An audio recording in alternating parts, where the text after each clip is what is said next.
de provenance générale, de l'enseignement général. Nous sommes maintenant bloqués. Comment allons-nous faire? Parce que nous voulons poursuivre nos études, nous ne voulons pas nous arrêter là. Nous voulons poursuivre des formations, continuer des formations, parce que nous n'avons pas eu le bac pour s'asseoir. Nous n'avons pas eu le bac pour chômer. Non, nous voulons faire qu'après l'obtention de notre bac, nous puissions recevoir des formations qui vont nous permettre d'exercer par la suite dans le pays et pour pouvoir être autonome et prendre soin aussi de nos familles et autres, pour pouvoir aussi rendre fiers nos parents. C'est ce qui nous embête en ce moment. Nous voulons connaître que faire, quelles sont les formations qu'il faut vraiment choisir, quels sont les domaines les plus importants pour pouvoir exercer dans le futur. Bien. Moi, je vais me répéter parce que moi, je suis de formation enseignante et la réflexion est là, la pédagogie, c'est ce qu'on appelle la méthode oui. Ce que j'ai dit tout à l'heure, je n'ai pas dit que vous n'avez plus d'espoir.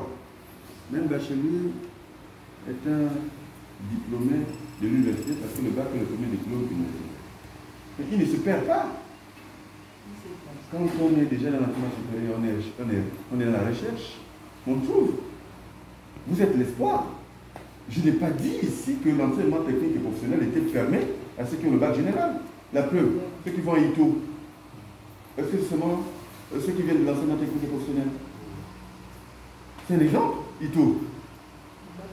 Demain, les centres de COP de Vénier de Pont-Gentil vont ouvrir avec des branches d'enseignement technique et professionnel côté supérieur. Mais ne vont pas seulement là-bas, ceux qui sont issus de l'enseignement technique et professionnel qui ont le bac F1, F2 ou F3. C'est ouvert à tout le monde. Mais on vous demande de vous surpasser et d'avoir la capacité d'adaptation à l'environnement économique. On ne fait plus l'école pour faire. Je connais des docteurs qui sont assis à la maison, ils ne peuvent pas payer le pain au beurre. On n'a pas d'argent. Ni les docteurs. À quoi ça sert? On a fait le doctorat, si on n'est pas capable de payer sa chambre. On fait l'école, c'est pour trouver du travail. Et le président a dit que nous avons trop formé les chômeurs. Il faut inverser le système de formation.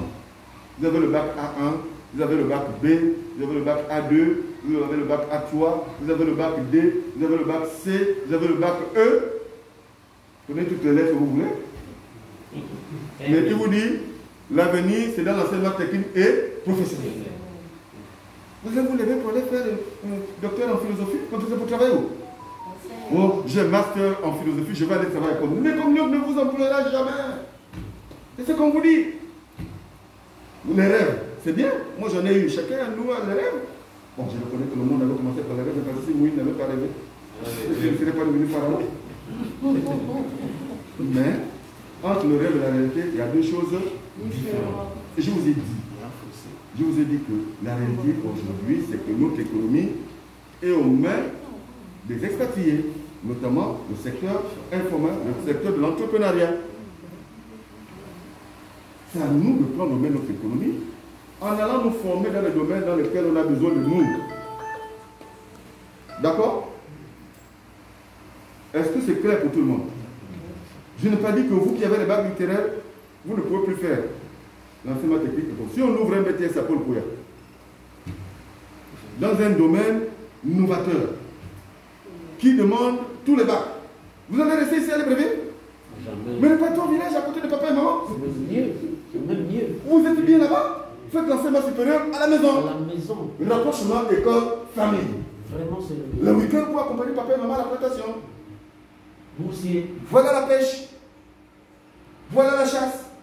Vivre et faire l'école. L'alternance. On peut faire l'école le matin. Le soir, on est au travail. Inversement. On peut faire l'école toute la semaine. Le week-end, on est au travail. Mais le travail, il y a plusieurs façons de travailler. L'essentiel, c'est de créer la capacité d'avoir un minimum d'autonomie. Pour aider les parents, pour aider l'État. Mais la bourse, elle n'est pas éternelle. Hein? Un bon matin, pour vous dire qu'il n'y a plus de bourse. Est-ce que vous allez arrêter d'apprendre?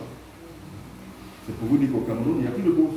Mais le président a maintenu le système de bourse au Gabon. Et pour soutenir les plus démunis, les familles pauvres. Comme nous autres. Moi, je suis issu d'une famille modeste, pauvre. Moi, je suis pas né avec une petite cuillère en or à la bouche. Vous qui avez l'or en Bangui, moi, je ne sais pas où ça se trouve. À Lienga, là-bas, et alors. Mais j'ai jamais vu l'or. Je n'en verrai même jamais. Mais ce que je demande, chers enfants, c'est de vous rendre à la réalité. La réalité des faits, c'est qu'on ne fait plus l'école pour faire. Ce qui est important, c'est le travail. S'il faut même changer de paradigme en disant, moi j'ai mon bac à A1, moi on me demande d'aller faire ça parce que ça se trouve encore, allez-y vous former parce que vous êtes un intellectuel. Il s'adapte. On ne fait pas par suivisme aussi. Oh, tel est docteur dans ma famille, et il fait le mal avec son doctorat. Moi aussi je vais être docteur. Mais qui vous a dit que c'est parce qu'on est docteur qu'on est riche? Qui vous a dit que c'est parce qu'on a le master qu'on est forcément directeur général dans une entreprise? Non. Mais qui vous a dit que c'est parce qu'on a fait l'école qu'on est riche? Je connais des gens qui sont multimillionnaires et qui n'ont jamais fait l'école. Donc, il n'y a pas de saut métier. Il n'y a que de saute. Sur ce, camarades, membres du bureau politique, honorables députés.